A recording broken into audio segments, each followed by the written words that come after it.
From the Patriot source, we're calling it out. 100 million ghosts and they're starting to shout.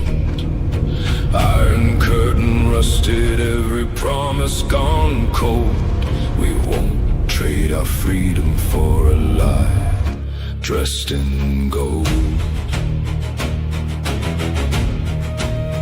They tried it here, they tried it there.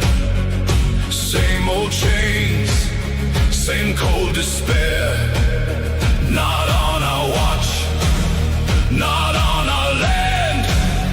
Here's where we draw it, here's where we stand. Only you can prevent it. Only you hold the line, never bend it. Never again, we won't back down.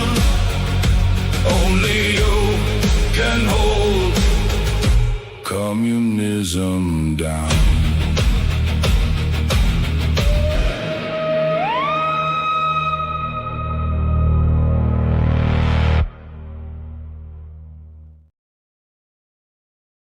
I just want Americans to know that communism and the socialism and the leftism is a mental illness.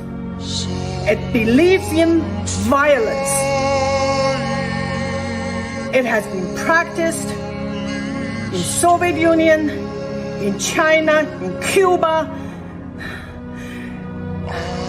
Hundreds of millions of people lost their lives because this mental illness believes in violence.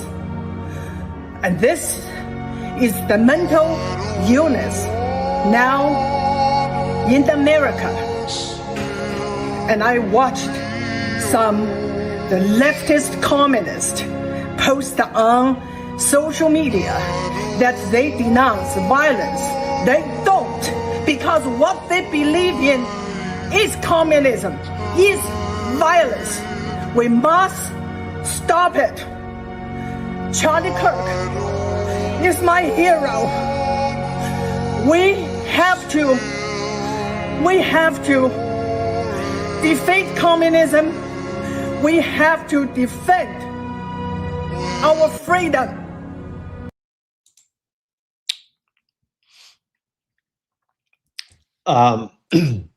That was a pretty hard open. No, she's not wrong. Nom, that was the first time you've heard that new song, isn't it? Yeah, that was really cool. That was pretty badass. That was very good. Yeah, it's very well done by the back office guys, except for all the imagery of what communism actually is. That's right. And I was listening to a little bit of Bongino today when I was working out, and I only get about first 20, 30 minutes because I don't do long workouts anymore. I'm getting old. Yep.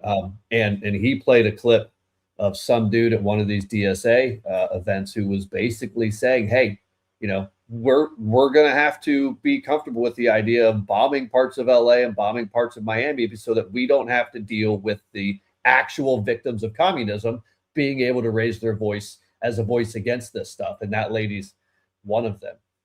All the people that have fled, because nobody runs to these places. Nobody gets on a raft from Miami and tries to go to Cuba. Nobody, when the Berlin fell, ran to the communist side. Not one of Nobody? them. Are you sure? Because Well, I'm pretty sure not to Hassan stay. Piker, Code Not to Pink, and stay, all they those don't. people did exactly that. Not to stay, they don't. And people, well, those guys also have a lot of money, so they're able to do it because they're champagne socialists, right? These guys are not serious. Anyway, they know that in order for this to be successful, just like Mao did, right? They killed the elite, the educated, the professors first because they didn't want them to be able to have any historical pushback. The first people they're going to have to go after are going to be the people who have fled and survived communism and understand exactly where we're going. That's right. So, That's exactly right, folks. We got what I think is going to be just an explosive show for you tonight, and it's going to go a little bit out of order. So let me just first address kind of the elephant in the room. I think a bunch of folks have already been asking about it. Monday night's episode 90, Only You Can Prevent Communism, Part 1, which was a look back all the way back hundreds of years ago to the original utopian socialist and all their ideas, was an interesting production. And for some reason, it just did not post properly to the YouTube channels and to the Rumble channel. So I had to delete it. That has been re-recorded, and I sent it over to the back office guys to do some back end production stuff to it. It is ready to go. I will have that reposted before I go to bed tonight. It's going to be a little bit different flavor, a little bit of different background. I maybe took some liberties with the narrative, added some stuff to it, but we'll have that back up for you here very, very soon. And part of the ending of that episode talked about what we had planned to do in episode 2, which was dive back a little bit deeper and start to look at Marx and Engels. But our dear friend SK threw a giant wrench into that narrative today as so those of you guys who've been following along, you know this about SK. She spends almost all of her time listening to some of the craziest, insane conversations and meetings and talks that these lunatics give. And she decided to share some with us today. So she sent us 2 YouTube videos and was like, you guys need to watch this. And holy crap, she forced me to listen to actual lunatics, and I did. So we changed the narrative for tonight's show. It's not going to be Marx and Engels. We will eventually get back to Marx and Engels because I think it is important for people to have at least a baseline understanding of where this revolutionary concept comes from. Although what we see today in communism and socialism is not really Marxism anymore. Marxism is effectively dead because Marxism at its core assumes that you don't have to instigate revolution. Marxism believes that the proletariat, that economies, societies will naturally evolve to a place where revolution will just happen. And that's not where we are with these revolutionaries anymore, because they learned from people like Antonio Gramsci, from Vladimir Lenin, from Stalin, that in fact, you have to stoke the revolution. And the only way that you can do that is by attacking the cultural hegemony of the target country or nation state you plan to dismantle. And that is exactly what we saw play out in a couple of YouTube videos today. So what we're going to talk about today is the Democrat Socialists of America finally released their new platform, a platform that they're calling Workers Deserve More. And as I was listening to this in between meetings at work, I was firing off nasty messages back to SK about how stupid these people are, how full of crap these people are. And I started thinking about it. You know, the utopian socialist conversation that we had on Monday actually applies pretty well to what I was listening to as I was listening to these leaders of the DSA, particularly the ones coming out of the New York City chapter, as they were communicating what their platform looks like. And it dawned on me for a second that socialists today are still stuck in the utopian mindset that the forerunners of utopian socialism came up with 300 years ago. They're still living in a fantasy land where they can control every aspect of human life. And in order to do that, they are borrowing from the violent revolutionaries, the people that Friedrich Hayek referred to in his book, Road to Serfdom, as the unscrupulous leaders who were willing to bend moral guidelines and break laws and traditions in order to create a lowest common denominator type of society. And man, this platform that these folks have prepared for us it sounds really good if you're a freaking moron.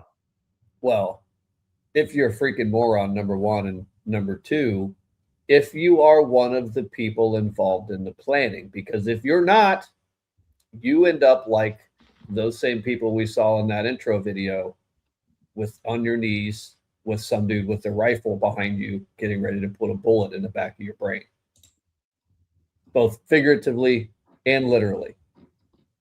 That's right. Hey, real quick, before we move on, do not forget to go put your DNA all over the buttons, like SK likes to say.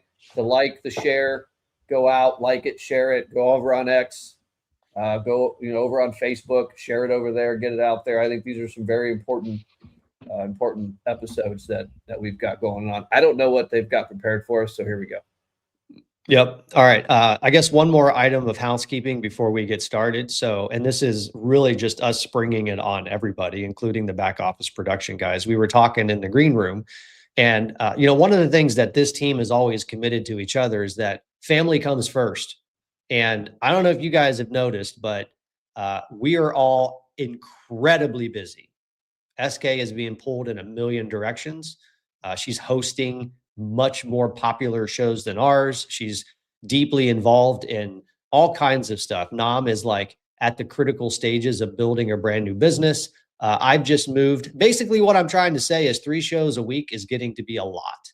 So what we're thinking about doing is tabling the Friday night shit show for a few weeks to allow us to kind of get through the hustle and bustle of summer, because I'll be honest with you, I'm in a new location down here in the Southern Command, and I want to enjoy it. I want to go to the beach, and I want to be able to do stuff like that with my wife and kids. And we want to go out to dinner, and we want to explore the town and stuff. And Fridays are a night that we were hoping to be able to do that. So I see Guarding saying, "Don't." I know nobody loves the idea, but I think it's important. SK, what do you got? But as soon as I learn how to do all this, maybe I can just like Yeah. randomly do a live and talk to you guys, and they can do the same. Also, we were talking about the back office guys taking over more often, or on the next couple of Friday nights. If they want to do that, they can do that. I Yep. mean, we have lots of options. It's not like you're not going to see us all the time anyway. Yeah. Yeah, that's right. So this is not us saying, "Hey, we're not doing Friday shows ever again." This is us saying that we're definitely not doing one this Friday because Nam and my mother and sister and her kids are visiting here this weekend, so we're going to be spending time with them also.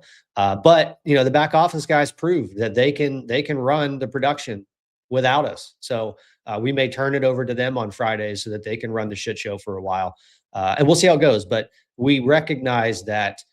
With the looming midterms coming up, that we're probably going to have to revamp that, and we're going to have to get it going again. And I think we will. But I want to enjoy some of my summer. You know what I mean?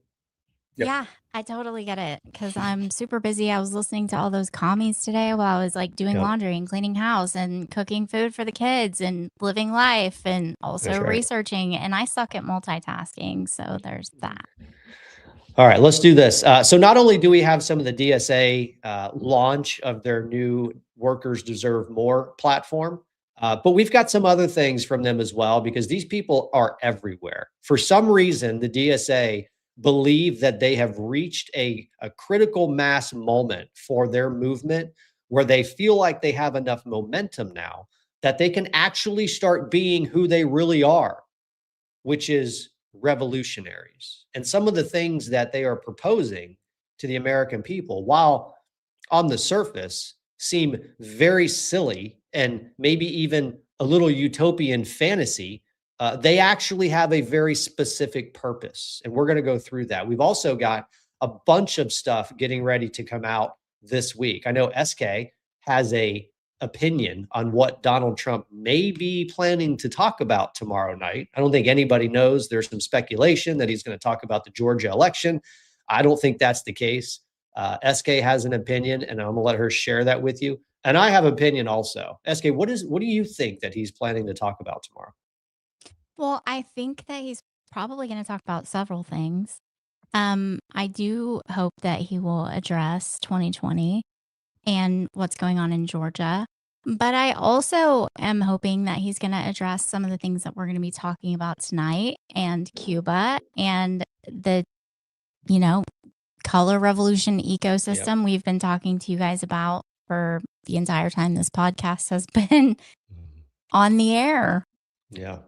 And it's certainly possible, because I don't know if you guys have been paying attention, but it seems like the target from the administration and all of its surrogates in the media have been really focusing not only on communism, on socialism, on DSA, but also on these networks. And it feels like some things are starting to come into focus. I don't know about you guys, but it definitely feels like some things are coming into focus. So I actually have a different opinion, because we've seen Donald Trump hype up these primetime press conferences before. And it's very possible he comes out and talks about the launch of a new cryptocurrency or something, which would not surprise me at all, because he loves to do that kind of stuff, get people's as captive, a captive audience. And he's going to talk about like some new like, you're able to try drug program or something like that, that people care about, but nobody really cares about. So that's possible as well. All right, where do you guys want to start? Do you want to just jump in? I know we're going to talk a little bit about Cuba. We're going to talk about some of these networks. We have some really good economic information to share with you that I think is really interesting when you juxtapose it with what you're hearing from the DSA, the communists and the socialists who are trying to convince you that the world is collapsing around you and only they can solve your problem. And yet things are actually going pretty damn good in our economy. And for people who actually work for a living, things are going really good. The problem is most of the people that they're speaking to are folks that don't and are not productive and are not capable of being as productive as they had hoped. And in a lot of instances are basing their hatred of capitalism, not on capitalism itself, but on their failure to thrive in a capitalist model. So let's start. Go ahead. Well, I was going to say, yeah, so I'll just build on that a little bit. You're right. I mean, their failure to thrive in a capitalist model, because the ones who are the folks who are pushing all of this stuff coming out of these universities. I just saw Gad Sad was talking about this in an interview he was doing, where he's out there pitching his book, Empathetic Suicide or Suicidal Empathy. Someone had asked him, why does it seem like all of these horrifyingly bad ideas about communism and socialism that are being pushed are coming out of what is supposed to be the best universities in the world in a lot of cases? And he answered it very simply. He said, because these degree programs that most of these sociology and most of these people that call themselves socialists and communists, because there's no feedback mechanism and feedback loop into those degree programs like there is in engineering and in architecture, where if you try to come up with some weird DEI or modern take on engineering, you're gonna have a bridge collapse, and then you're gonna have to come back and be like, okay, that didn't work. We can't pitch that. Instead, you got these historians and sociologists and all of these moron college teachers that are out there pushing this stuff into these kids' head. There's never a feedback loop, because the only feedback loops they have are the examples that have completely failed. And then they basically just said, well, they didn't do it right. We know how to do it. So the folks who are failing to thrive in a capitalist economy, it's because they didn't learn anything that is valuable in a capitalist economy. They learned nothing that is marketable, that works. Yeah, that's right. And I think there's actually a reason for that. I don't think that's an accident. I don't believe for a second that these people are being encouraged to pay tens of thousands or hundreds of thousands of dollars to go get an education, quote unquote, and that is accidentally failing them. We've talked a lot about this, and Eska, I'd love to hear you weigh on it too. But we have talked about how when we came out of World War II and the fascist model had been defeated in Europe, you ever heard the saying, to the victors go the spoils? Well, effectively what that means is the people who win the war are ultimately the ones who get to then write the history of that war. And one of the things that came out of World War II was Stalin's ability to pivot away from the ingrained conflict that communists and fascists and socialists had been stuck in for 100 years in Europe, and start focusing their attention elsewhere, because he didn't have to worry about fascism as a counterweight to communism anymore. He didn't have to worry about Mussolini or about Hitler putting people like Antonio Gramsci or other communists in prison anymore, simply because they had varying disagreements on the margins of what their authoritarian systems look like.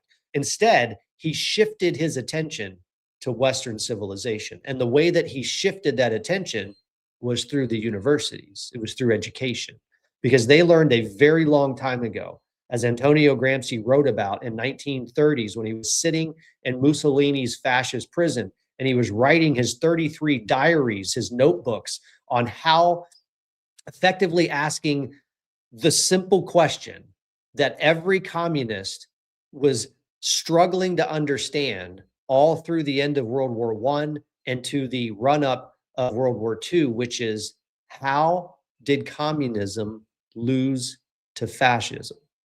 That was the question that they had to answer. That's the question that he spent a decade of his life in a prison thinking through, writing about, and it was ultimately the question that was answered through his diaries. And did you guys know this, SK? Nam, did you guys know that Pete Buttigieg's dad is the first person to have ever translated Antonio Gramsci's diaries from Italian into English back in the 1970s? He was the person who led that project. I'm not at all explains a surprised lot. because all of these people that are in leadership positions today all went through the same pipeline, or their parents were involved in this pipeline. All of them, every single one of them. Very few people just randomly come out of nowhere, like from being a plumber and owning a plumbing company to becoming a senator.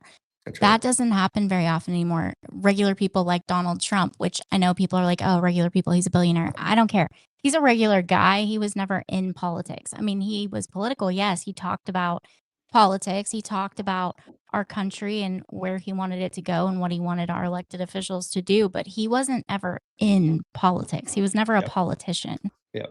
He was never part of his But do you network. guys remember when I was researching and found all of those communist people that were coming from other countries and touring, going to all the colleges?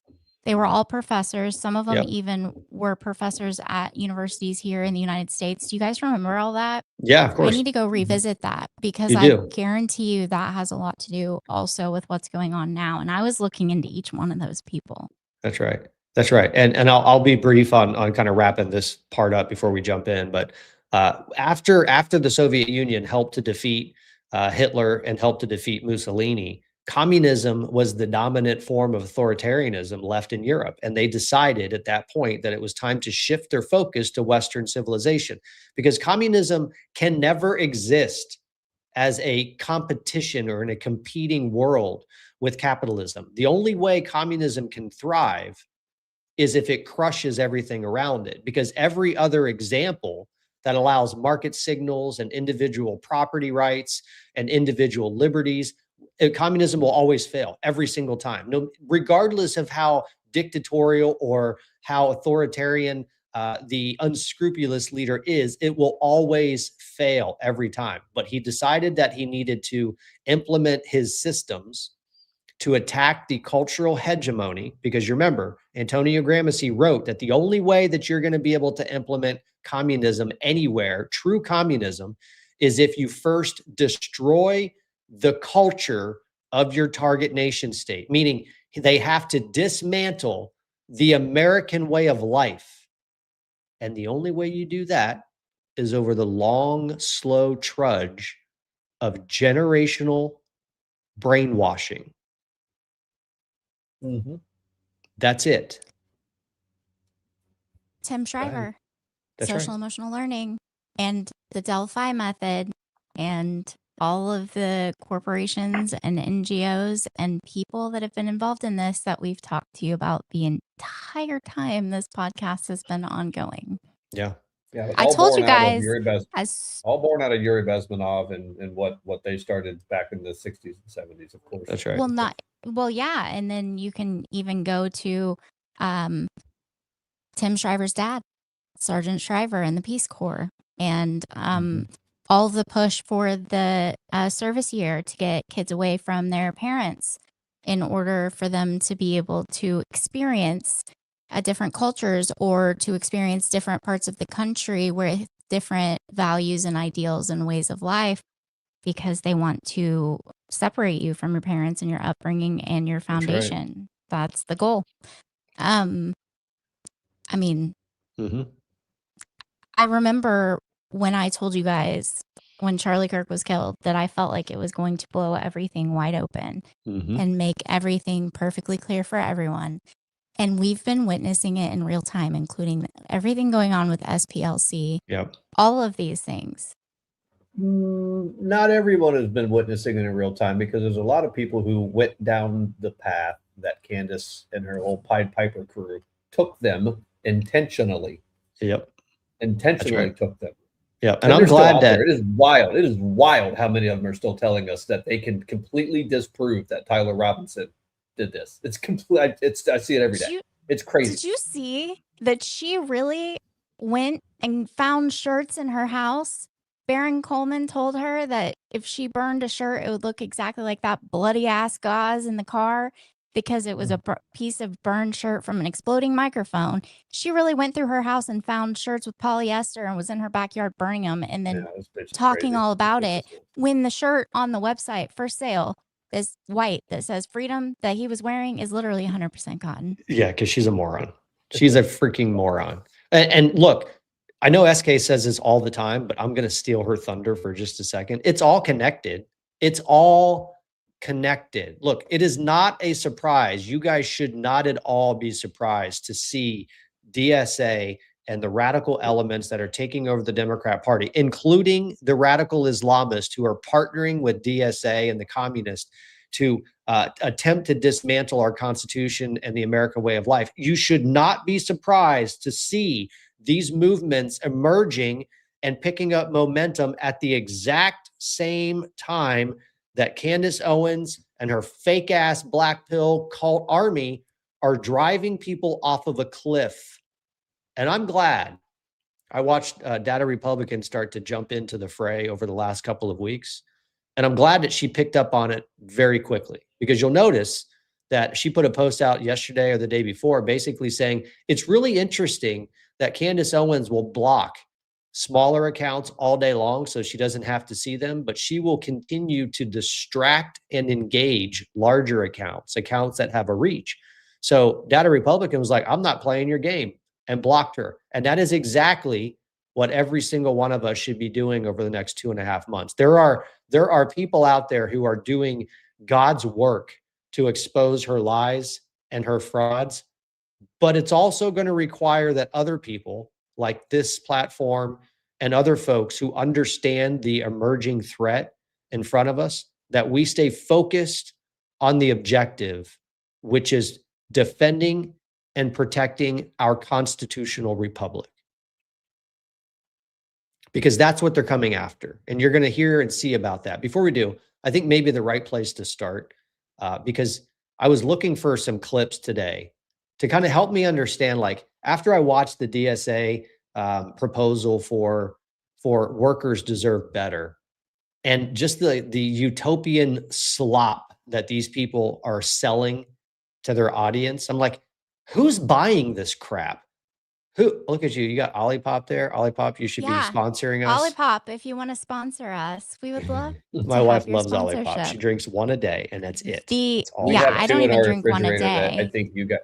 I think we have some in our fridge that you guys brought over last time you were here. Yeah, probably. I tasted this kind the Thursday or Friday before 4th of July. And then my husband the next day brought home a 4-pack, and I just got the first one today. So that's how often I drink them. Not very often, but I never had the apple, and it's delicious. Can I just say that anytime it costs you 3 times as much for a 4-pack of Olipop than it does for a 12-pack of Diet Mountain Dew, you're getting ripped off. You're getting ripped off. Maybe that's what the socialists are trying to solve, is to bring the price of Olipop down to where it's in parity with Diet Mountain Dew. No, that's not because the Olipop's opposed. The socialists oppose Maha. They don't care. Before I forget, they love Big Pharma and they oppose Maha. But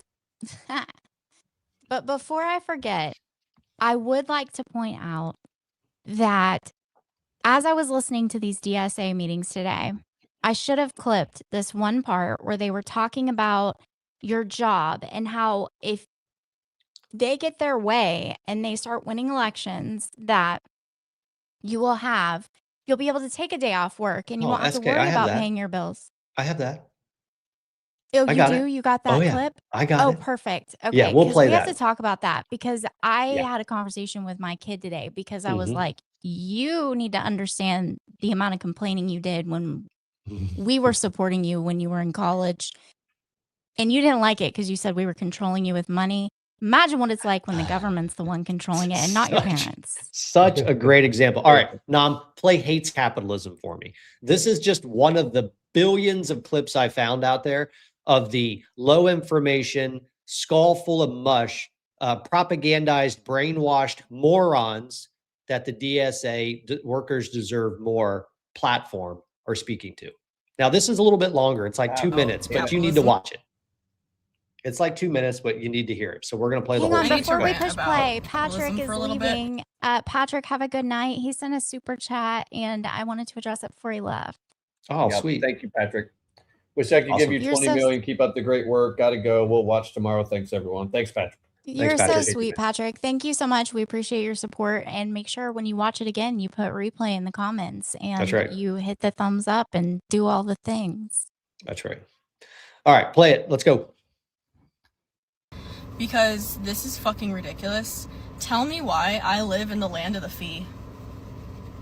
Because, oh, you want to get a car? Oh, that's fine. So unless you pay for it in cash, you're going to have to finance it or lease it, which means you're going to pay hundreds of dollars a month to have said car, to hopefully pay it off or just have it if you're leasing it. And then return it after 2 years or whatever. And then you have to have insurance. That's a couple $100s a month depending on what you have and how much coverage you have. But you need insurance. You need to register your car once a year or once every 2 years, and that's a couple $100s right there. You need to get oil changes, which costs money. You need to get your tires changed, rotated, whatever. That costs money. You have to pay money to drive on certain roads. Oh, and your gas is fucking ridiculous. It's $5 a gallon here. I don't know what it's like there, but I'm sure it's bad everywhere. Oh yeah, and then don't even get me started with phones. You get an iPhone, right? And then you have to buy a screen protector, buy a case, buy like a new charger because all the chargers are fucking different. And some are speed chargers and some are not. And some have the right little gadgets. And then you have to get like the little headphones that go into the right phone. Can I pause this real quick? Oh, and Can I pause this real quick? Yeah, go right ahead. Because There's a lot here to talk about. there's so much. There's a lot to unpack There's so here. much. There's One, more too. We're only halfway First of all- through. It's called all- adulting. yes, it is. But Girl, first of all, lady, you don't have chick, to do I don't any of know. those things. You see how she was like mincing between the speed chargers, and you'll have to have a speed charger because you wanted to charge fast. No, asshole, you actually are the reason why capitalism exists. That's right. You are. That's right. Because you are. got to keep You up with don't your have to have bugs. a car. You don't have to do any of that stuff. You don't. But not only do you choose to try to have the best of the things that you want to have. You don't have to have an iPhone. You can go get a cheap flip phone. You can literally go to Boost Mobile right now, and you can still get a flip phone. You can buy rechargeable burner phones. You could get one of Patriot Dad's cheap ass freaking Android Samsung phones. What are you right? talking about? This phone is awesome. I did that on purpose. You can do Oh, all of look those at things. Patriotic Critical Thinker in the comments with a great comment. That is How a much did she pay for that fantastic neck point. tattoo? Well, Nam that has a neck- bunch of tattoos. That's that probably, neck well, it looks tattoo like is it's in probably- progress. It looks like Yeah, it's it's being in worked on. progress. I bet that's probably, I don't know, $800 worth of work right there. Nam, I guarantee you that neck tattoo expands all the way down her chest and across her Yeah, shoulders. sure does. All right, That's let her probably a multi-$1,000 piece of work that she's having. to continue. do. By the way, before we get too far away from the one that just really irked me the most, you have to have insurance. Do you think capitalism is what gave you those regulations? Do you think capitalism is what gave you those taxes to drive on those toll roads and those roads? No. Wait until socialists get in charge of the government, and you can't do anything without a license. Literally nothing. You can go Or- nowhere without a license.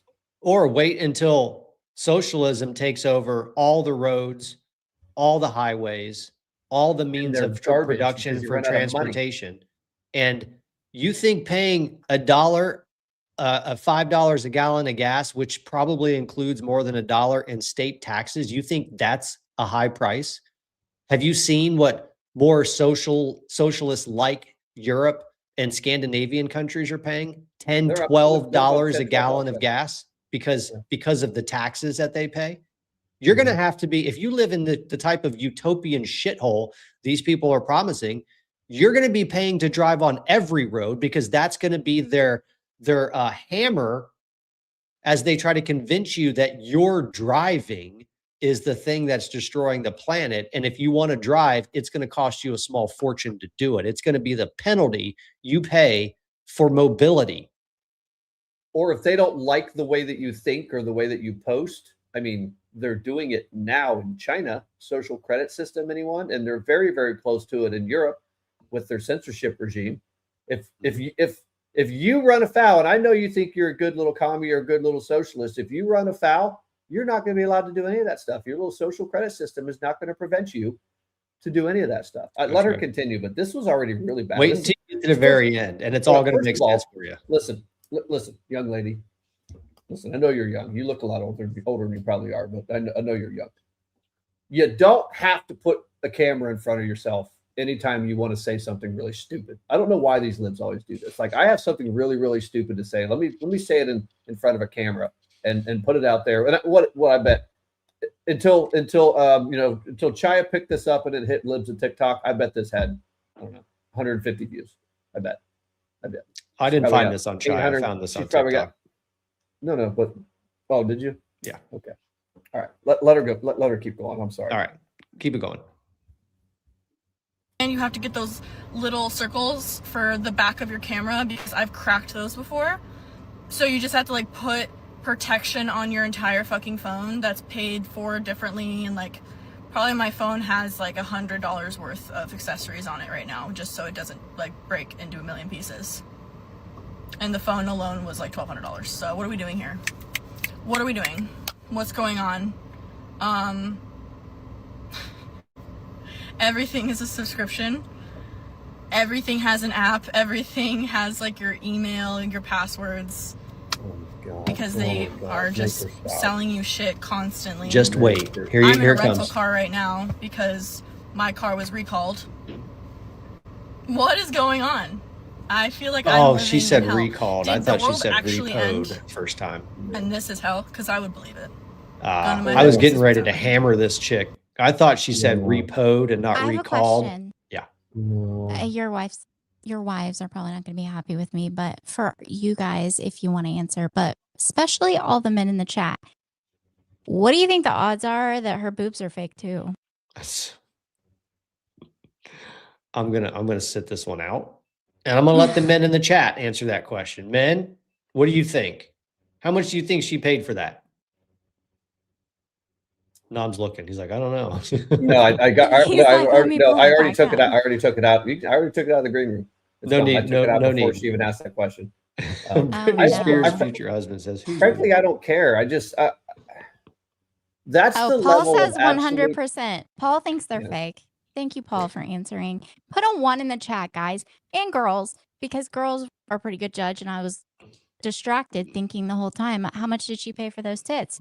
So if you're in the chat, put a 1 in the chat if you think that those are not made by God.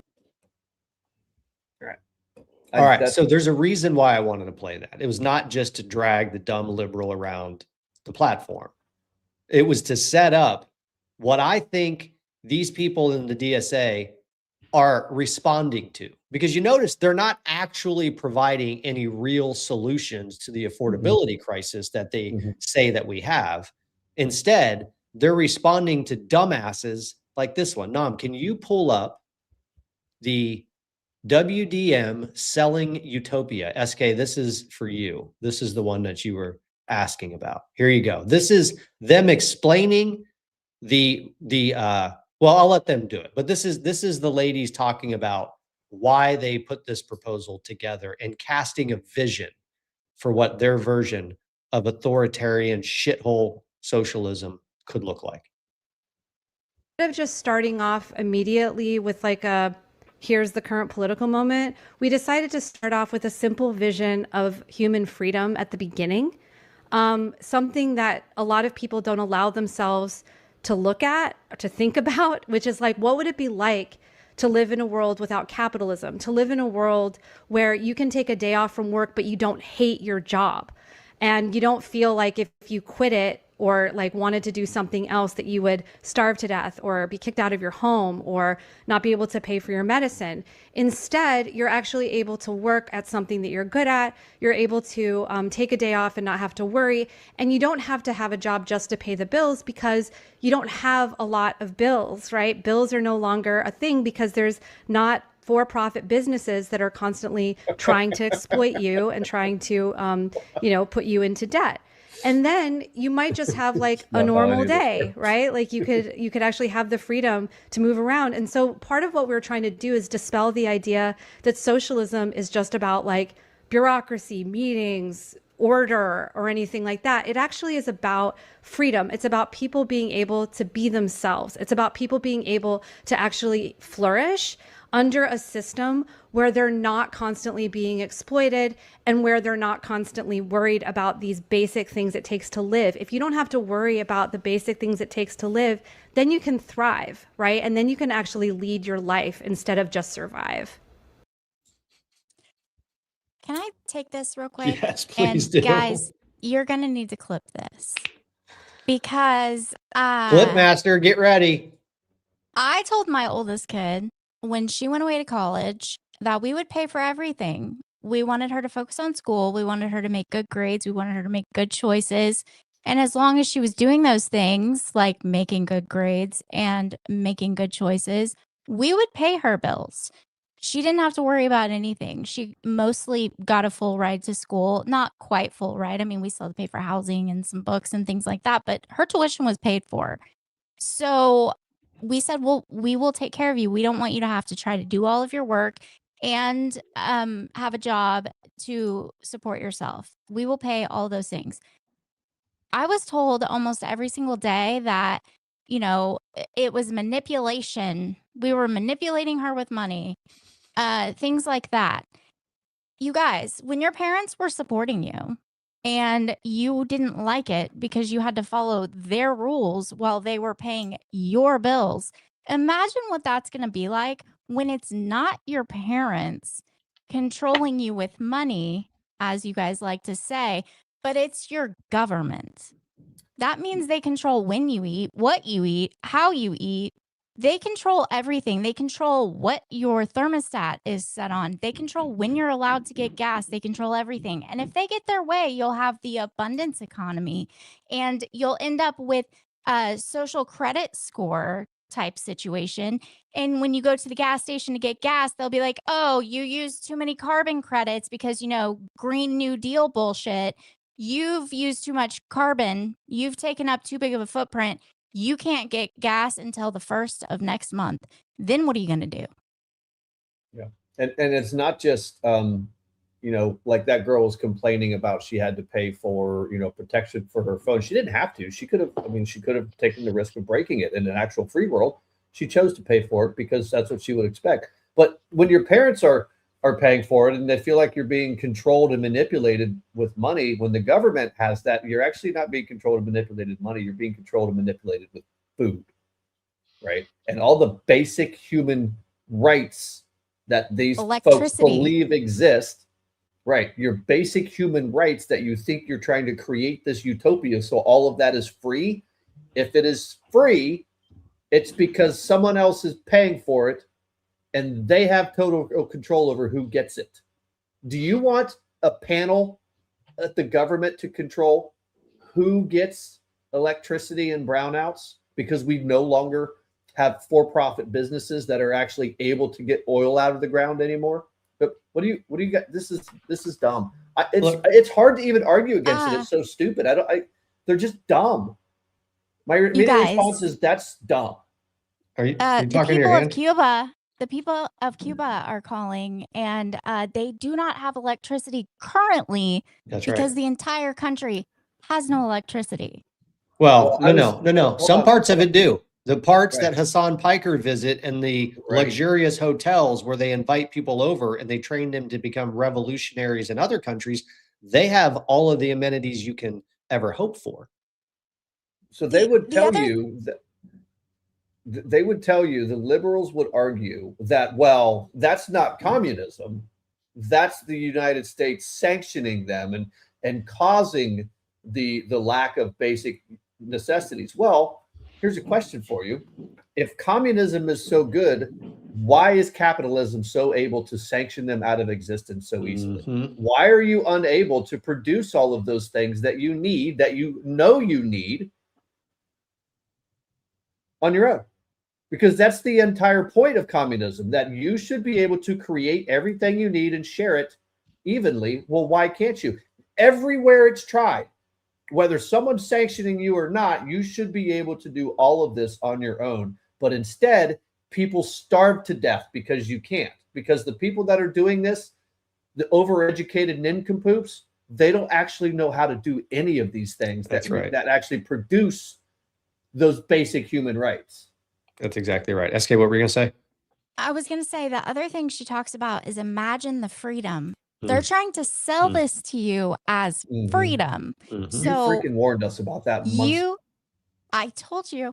But again, they're trying to sell this to you using the word freedom. Imagine the freedom of being able to take a day off work and not having to worry about your bills. Imagine the freedom of as many mental health days as you could possibly imagine. Imagine the freedom. Imagine the freedom while you're standing in a line to try to get some bread or some ramen noodles or some milk for your kid. Yeah. So I know that some of you guys, most of you guys have probably not heard the part 1 of this series. And again, I'm going to replay it. I'm going to repost for you later. But the first part of this series was focused on the utopian socialist and their ability to paint a picture or paint a fantasy that people wanted to be true, but unfortunately it failed. And one of them in particular, this guy named Charles Fourier, which I talked quite a bit about, was very eccentric. He was considered brilliant. He basically created this idea of this communal society in which people could work if they wanted to, didn't have to work if they didn't want to. You could work 4 jobs throughout the day. If you got bored in one, you go do another one. If you decided you wanted to take a long walk in the phalanstery, which is what their compounds were called, garden, you could go do that. You could do all of the things that these new Democrat socialists of America, utopian fantasy painting losers are telling you that you can do. The problem is, every time that was tried, and it was tried dozens of times, particularly here in the United States, back in the 1840s, they launched several of these communes, these phalansteries all over the place. And within 2 years, they collapsed on themselves. And you know why they collapsed on themselves? Because they had, and I have a reason to. Well, it's because they had far more idealists and theorists and people who just wanted to talk about things and how they felt. They had more people that were interested in smelling the roses than actually doing the work. So they failed. Obviously, if you're doing like the example you gave, where if you wanted to, if you got bored and you wanted to work 4 jobs, you're not going to be good at any one of those 4 jobs. So the quality is going to go down again, right? So in whatever job, let me hold on real quick. Let me correct something because it's important. It's not if you get bored and you want to do 4 jobs. It's like I work 2 hours at one job and I'm like, I don't feel like doing this anymore. I'm going to go find something else to do for the next 2 hours. Like that's the mindset, the utopian mindset that these people create. Exactly. So literally nothing will be produced. Nothing will get done. Nothing will be produced, guys. This is the basis of why this fails every single time it's tried. Basic human freedom, human instinct. Why would I do a good job at any job if I didn't have a profit motive that I would be able to put all of my effort in this one job? No one is going to do that simply because they want to help everybody else, right? There's got to be a profit motive for them personally to do this. Otherwise, you're going to have more people that are going to be the idealists and the folks who are coming up and staring at their belly button and try to think about things instead of the ones who are actually doing these things. That's right. It goes nowhere. This is why it fails every single time. Basic human nature.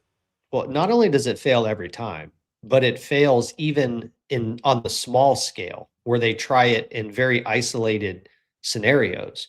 I think the only communities around that still exist that use this type of communal approach are the Amish. But if you notice anything about the Amish, they thrive on capitalism. They fund their entire existence by making things and selling them to us. And they're really good at it. Yes, they are. And Very more good at importantly, they are incredibly homogeneous. Yes. Meaning they are all the exact same past, they are all the exact same present, and they are all heading in the exact same direction in the future. That's right. That's right. That's right. And let's be honest for a second. SK, I want to switch gears here in a second. So maybe you can help us with some of these upcoming topics on the Senate and the president and all that kind of stuff that they're talking about. But let's be honest for a minute. The world that they are painting, in which if you took a day off, you lose your job. If that exists anymore, it's only in very small, isolated pockets around the country. I can't think of a single instance of anyone that I know in my circles of influence where if someone needs a day off, they don't get it. Or if someone needs to take a kid to the doctor, they don't get it. As a matter of fact, most companies these days are moving to an environment where you can have as much time off as you want. Matter of fact, most of the companies I've worked for in the last 10 years, they don't even count time off anymore. If you need a day off, you take it. Why? Because they recognize that people are more productive when they feel like they have the liberty to be able to be productive when it fits them best. I don't know if anybody agrees with this or not, but in my professional experience, COVID, the results of COVID, the work from home environments that it created and the synergy that it developed was one of the best things that could have happened to the modern American household. It was for my family. The fact that the people that work for me and that work around me can log in at any point and get their work done. As long as it's done, we don't particularly care when you do it. Nobody does. As long as it gets done. That's where capitalism takes you, where we care about productivity. We don't care about what time you clock in the morning. Sure, there are some roles that do. If you're tied to like phones, or if you have to cover a certain queue or open a door at a certain time. But the vast majority of the producers in this country these days are people that have more liberty today than they've ever experienced. And yet you've got these Democrat socialist nincompoops that are trying to convince you that you are still working in some 18th century sweatshop, and you're not. Those don't exist anymore. Okay. So that's the utopian dream, right? The only way that they are able to attract anybody to this destructive model is if they flat out lie to you. They have to lie to you to convince you that they're going to be able to create an environment where you just don't really have to worry about being productive. If you just want to, follow your passions and, enjoy life, then you can do that. And did you hear her say that bills won't really be a thing anymore? Huh?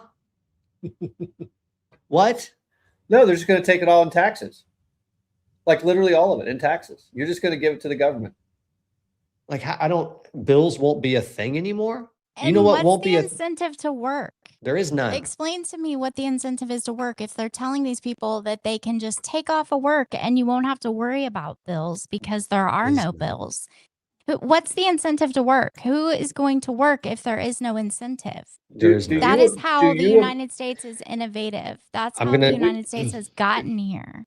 Exactly. But do we imagine a place where it is sustainable? And I know that, we're sane people. We understand the very basic laws of economics. And I do mean laws, right? It's like the laws of physics. These are very basic laws of economics. If you have too many people who choose not to work and you're taking everything from everybody else, you're going to have more people that aren't going to work. And then you're just not going to have any money to pay anybody anything.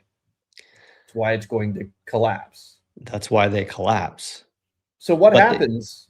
So what happens if you don't have bills? Then how do you fund and how do you pay for the goods and the things that you need that are going to keep these businesses functioning, right? Because imagine in their world they think that they're just going to take ownership of of everything that exists in the United States as far as business goes. I mean, they don't know how to run any of it, and they're going to destroy it in a matter of months, quarters, or maybe a year. Yep. But do they imagine that all of the industry that currently exists, they just suddenly own it? Are people still going to have to pay for those things? I mean, how do you make money? How do you get tax? How do you pay taxes? I don't understand. What they believe is that what'll happen is you will have the workers. And by the way, the fact that they have lumped every single American citizen into one category, this homogenous group of people, workers. By the way, most of the people who are calling you a worker are not workers because they don't work. The vast majority of them, 80% of them, are white, highly college educated, unemployable, leftist who have never worked a day in their life, and they have swapped out the class struggle for I hate my daddy, so therefore I'm becoming a revolutionary. But they actually believe that what'll happen is instead of having the owners of the corporation, or let's just call it the company owners managing the business, that you will develop these trade unions, you'll develop these workers unions who will step in, and because they're the ones who have the expertise on how to actually run the floor or the shop, then they will then continue to run it just like they have before. But the problem is most of them have absolutely no idea how to actually deploy the capital to keep them working. All they know how to do, run a business, or how to, which is right, to run a business. They know how to make a widget. They know how to make a widget. They think that Apple is the $1 trillion company that it is because of an iPhone. That's what they think, because there's some Taiwanese children over there who are working for three cents a day to make an iPhone. They think that's what Apple is. Never mind all of the genius that has gone into the innovation, the production, just the running it, deploying the capital, and running the business. Apple's huge. Microsoft, Amazon, these are massive, massive corporations that take a ton of coordination and a lot of really, really smart people to make it all work together at the same time. It's not an iPhone coming off of a conveyor belt. That's right. That's just the end result. That's right. SK, what are these people really doing? In the United States, by the way. SK, what are these people really doing? What is the goal? What are they doing? I know that you've been diving really deep into like the people behind this organization or these organizations. Like, what is their ultimate objective with this utopian pipe dream that they're selling people? Well, they want to win elections, so then they can completely change the structure of our political system, change our constitution, change the way we vote. They want pure democracy, which is how they want to get there, because they don't want the Electoral College. They want to abolish the Senate. They want to get rid of the president, but they still want somebody in charge. They just don't want to call them the president because, guys, I don't know if you're aware, but currently we have Donald Trump in office, and because of the Supreme Court, Donald Trump is a unitary executive, and he has no checks and balances anymore. Except for the which is what I heard them say in their DSA meeting. I have that one. Nam, can you play Abolish President, please, for me? See, I came prepared for you, SK. I came prepared. Thank you.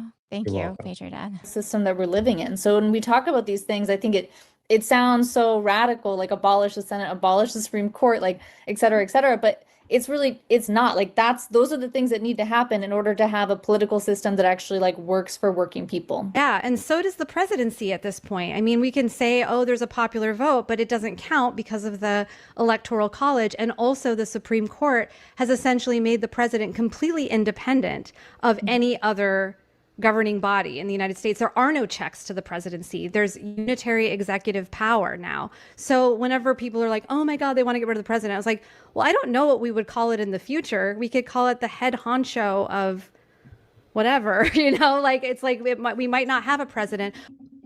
Hey, SK, question for you. You're a constitutional scholar. Nah, maybe you know the answer to this too. Did the Supreme Court make the president independent or unanswerable to anybody else? Was that the Supreme Court that did that? No, obviously not, because if that were the case, all of our voting laws would have already been changed. We would have all of the illegals deported by now. There'd be lots of things that would have already been done, but can't be done Birthright because of those citizenship. damn checks and balances. Hey, Nom. Birthright citizenship. Nom, here's another really Birthright hard citizenship. question. Here's another really hard question for you. All right. So you just heard the DSA. I mean, this woman, the two that we're talking are like some of their top lieutenants of the DSA. They were tasked with driving the multi-year effort to rewrite this proposal. These are not just like yahoos. These are the thought leaders of the Democrat Socialist of America. And by the way, these are the ones that come out of the New York City chapter, who are like the top of the top echelon of the DSA. Funded by Germany. That's right. Wild. Funded by Germany. But question, where exactly is it defined that the president is in fact an independent branch of the federal government? That would be the second part of the Constitution, Article 2. Article 2.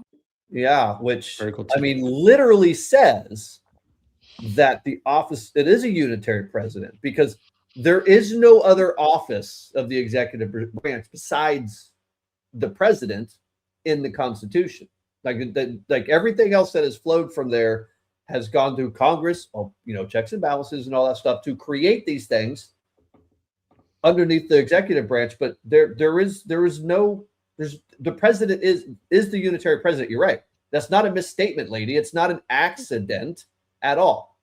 But they do that on purpose. Yes. I know. They say these things on purpose because the president does have is the unitary executive. We only have one head of our country, and it's the president of the United States. And the president has full control over the executive branch of government. But that's why there are three separate but co-equal branches of government, which is crazy that she's telling you that there is no check on the president. And they still want to have a president. They just don't want to call him the president, but they also want to abolish the other branches of government so that they can create a literal unitary executive with zero checks and balances. Right. But they don't know what they're going to call him, just the head honcho. So they'll Just have the head someone in honcho. charge. It's just the head honcho. Yeah. They're going to call him the guy that comes and takes all your resources. Who's gonna That's be right. beholden to who? What's going to happen is that person in charge is going to be the next Stalin or the next Lenin, Yes. because like Friedrich Hayek has laid out, it is always the worst parts of humanity that bubble up to the top in these types of socialist environments, because they are the ones who are willing, Nam, back to a point that you made earlier, who are willing to force people to be productive when they choose not to be, right? You see, in a capitalist system, the thing that causes people to want to be productive is the incentive of taking care of themselves and their family. It's the natural human instinct that I want to provide the best fruits of my labor for my God and for my kids. That's the incentive. But when that incentive is removed, the only incentive left to get you to be productive, to fund the system, is a gun. That's it. And the reason why these authoritarian dictators are the ones who control these systems is because they are the ones who are willing to be unscrupulous enough. They are the ones who are willing to violate basic human laws of nature and moral tenets, and will shoot you if you don't go to work tomorrow. Well, You don't get the day off because you don't feel good. You go to work or you get a bullet in your head if you don't feel good. Folks, there are laws of physics. There are laws of economics. There are all kinds of laws. There are laws of human nature.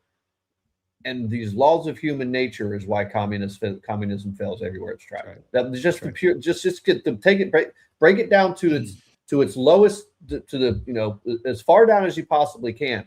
The reason why this cannot work is because without an incentive to actually get up, drag your ass out of bed, go to work hard, get really good at something so that you can be productive and so that you can actually innovate and we can progress in society.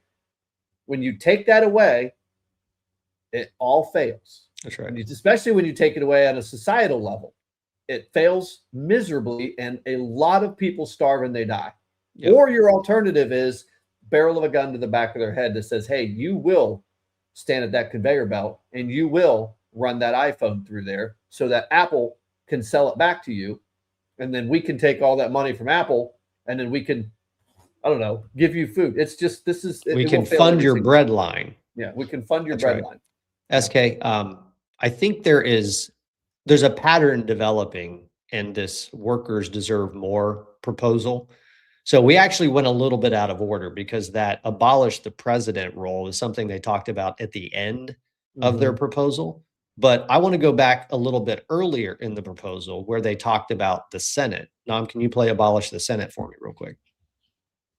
We do also want to talk maybe a little bit about the kinds of things that are in here that people have been getting kind of exercised about, such as abolishing the Senate and getting rid controversy. of Controversy. I want to get into it, baby.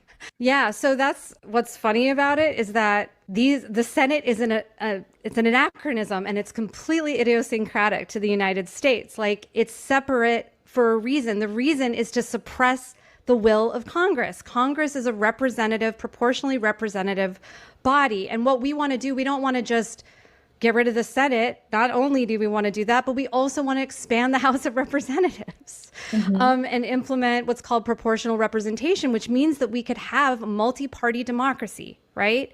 And this is really important to note because a lot of they want to get rid of the Senate. Well, why do we have a Senate?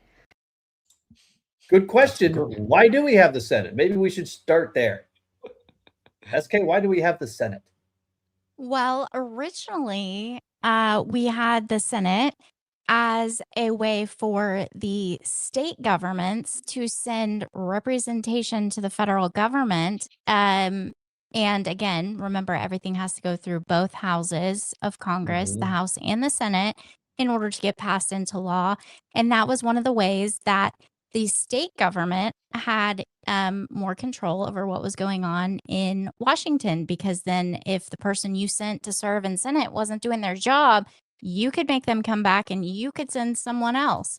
So it actually gave people more representation in the federal government because, as I say all the time, you have to be involved in your state and local politics because you have a lot more control over your state and local government than you do the federal government. But when states used to send their representative to the Senate, the people had more control because if you didn't like it, you could go straight to your state government and say, they're not representing us, they're not doing their job. And if you don't bring them back here and replace them with someone else, we are going to kick you out of office. That's right. Yeah. You have to remember the times. Go ahead, Nam. I'll well, yeah, if I could. So let's see if we can simplify this a little bit more. I mean, we are not a nation of 340 million people, right? We're a country of 50 states, and there are, however many people in each one of those states. Each one of those states and the people that live in those geographic regions have vastly different needs than other states, right? That's why if you abolish the Senate, you are essentially saying that the needs of California, and this is the same reason we have the Electoral College, but it fits here as well. The needs of California, because there are more people, will be able to vote and ignore the needs of the coal miners or the soybean farmers in Ohio and in Pennsylvania, simply because it's a 51% majority at that point, right? 51% of the people can vote to essentially kill or enslave the other 49% of the people. We are not a country of 340 million individuals. We're a country of 50 states, and every one of those states has very different needs, and they needed to be represented equally to make sure that they were all heard. That's right. And later in this video, and I didn't clip, I think I do have the clip, but we're not going to show it. She went on to talk about how I think we can all agree that the Senate basically sucks right now. It sucks. And I think she was accurate. And, look, as I listen to these people, there's some things that I'm like, yep, I kind of agree with that. I agree with the idea that the current form of the Senate has failed. And there's a reason for it. Because now these senators are not beholden to anybody. They are beholden to their lobbyists and their donors. They're beholden to the corporations, to the people who fund their campaigns. They're not beholden to their state anymore. They're certainly not beholden to their voters anymore because they're in terms for 6 years.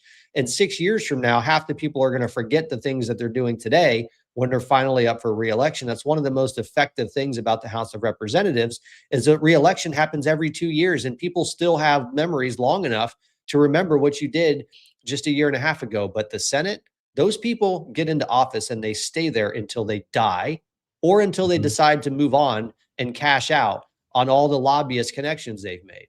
The Senate in its current form does not work. The problem is the exact same people who are now proposing the abolition of the Senate are the ones who gave us the 17th Amendment in the first place.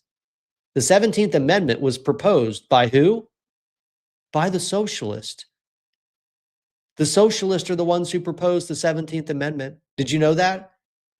One of the first founders of the Socialist Party in the United States, a guy with the last name of Ebbs, proposed several different policies. One of them being, I think, a 40-hour work week, which makes sense, and another one being the elimination, I think, of the Electoral College, and then the basically the popular vote of the Senate. They are the ones who put the Senate in the condition that it's in right now to make it unaccountable basically to anybody. And now their solution is just to abolish it. It almost feels like, SK, that was the plan all along. Because have you guys noticed there seems to be a pattern developing? There's a pattern developing in the destruction of the cultural hegemony that makes America who we are, the constitutional republic. The only way they can effectively implement their system is by destroying ours, which is why you hear them talking about eliminating. First of all, over 100 years ago, they destroyed the Senate with the 17th Amendment. Now they're talking about abolishing it. And then now they're talking about eliminating the president because they don't like the fact that the Constitution specifically designed the executive branch to be through and of one single person. SK, what are you holding up there? That looks like a Remember map that this you paper drew. that I've shown you guys several times, the Generate Democracy? Oh, geez. I love it when I get the big box. Yeah. Remember this paper I've shown you guys Yep. multiple times? Like I drew this in like September of last year. Yeah. This is what they are talking about. This is the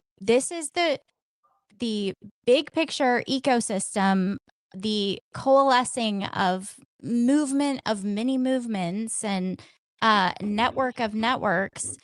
Their whole thing is political, electoral, structural reform, the citizen, civic renewal, thriving communities, social capital, the climate, energy solutions, the justice, environmental sustainability, corporate political responsibility, economic prosperity, equity, sustainable capitalism. And on my drawing, I drew an arrow and said lie because they don't want capitalism at all.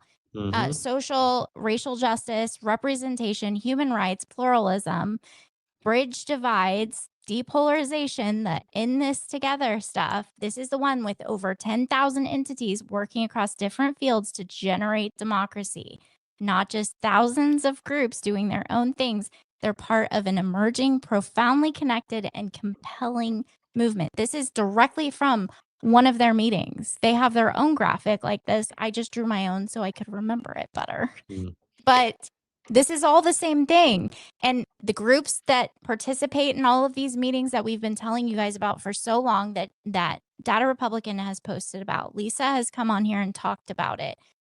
We've told you guys all of this. One of those groups that's a part of this whole ecosystem is one of the ones that was working on the structural political reform, the changing the Constitution, those things. And this group, the DSA, has taken their plans, the abolish the Senate. All of those things are coming from this working group of people. And that working group of people within the organization that they took all of this from includes people, including Mormon Women for Ethical Government, Planned Parenthood. There's a whole entire list. They literally in their PDFs with their plans publish every single person that participated in writing this stuff, the same way Heritage Foundation did with Project 2025. These people did with just this one portion of abolishing the Senate and things like that. That came from this working group of people from this enormous ecosystem that we always call the color revolution ecosystem. It is all connected, literally all connected. Just like Cuba, when we get to all of that, I can't wait to get into that. We'll do that Because it's all next. connected. Karen Bass, Ermia Fanian, Code Pink, People's Forum, Communist Party USA, all of these people, they're all connected. They are all involved. We've been That's telling you right. this. The radicalization pipeline, all the same. It's all the same. So before I got one more thing to show you on this DSA workers deserve more topic. But beforehand, Marimar 277. I've talked about a book a couple times on this podcast in particular, and because it is fresh of mind and it is one of the most formative books I think I've ever read to help me understand the dangers of these types of authoritarian systems, I highly recommend that if you haven't read it, if your son hasn't read it, if anyone in your family hasn't read it, you have to. It's a book by a guy named Friedrich Hayek, who is a pretty famous economist. Now, he's part of the Austrian School of Economics, and I have some disagreements with their globalist form of free trade. But nonetheless, this book called Road to Serfdom will radically transform your understanding of it, exactly what it is that these people are trying to implement in our country. Again, it's called Road to Serfdom by Friedrich Hayek. And there's a chapter in there that I've alluded to several times, basically explaining why it is that the Lenins and the Stalins and the Maos and the Mao Zedong and Pol Pot and those guys are the ones who always seem to rise to the top of these systems. There's a reason for it, and he explains it perfectly. I highly recommend The Road to Serfdom to your son. Make sure he reads it. There's another good one called 5,000 Year Leap, which I think is really good. But if you want to stay current with the times of things that are happening right now today, that book written in 1944 will explain exactly what you're seeing today. Last thing I want to get to, because I think this is critically important. Remember, the Democratic Socialists of America are building a platform where they are trying to convince you that they are going to solve all of the affordability problems, and they're going to do it by flooding the country with millions of more immigrants. Nam, can you play Abolish ICE for me, please? We added a plank dedicated to the abolition of ICE. So we didn't explicitly call for in the last program the abolition of ICE. And here we say very clearly, like, abolish ICE. And I really want to highlight this in particular too, as part of what we try to do in drafting the program is respond to the changing political moment. ICE should have been abolished many years ago, but obviously over the last year and a half, we've seen just the absolute terror that's been unleashed at the hands of ICE agents across the country. And so we wanted to lift up that demand very clearly and to state, abolish ICE, end ICE detention, end deportations, and punish the brutality of these federal agents. Folks, make no mistake. They don't care at all about the human rights. Yeah, but hold on. I want to read what was actually written there because it's a lot more than just abolish ICE. So if you read below that where it says abolish ICE, it says end ICE detention and deportations, abolish abolish federal agents. Abolish federal agents' brutality, punish federal agents' brutality, legalize migration, grant amnesty for all immigrants regardless of status, provide a path to citizenship for all permanent residents, and end visa caps and quotas. Folks, what they're calling for is basically the end of sovereignty of our country. It's the end of it. So how does this work? A massive, huge social, I don't even want to call it safety net, because this communist commune where everybody in the planet can just come here. No.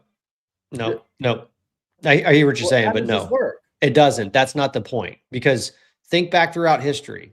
What is the first thing that communists do once they get full control over a region? Well, they keep people from leaving. One, they build a wall. Yeah. Right? They build a wall. Folks, make no mistake.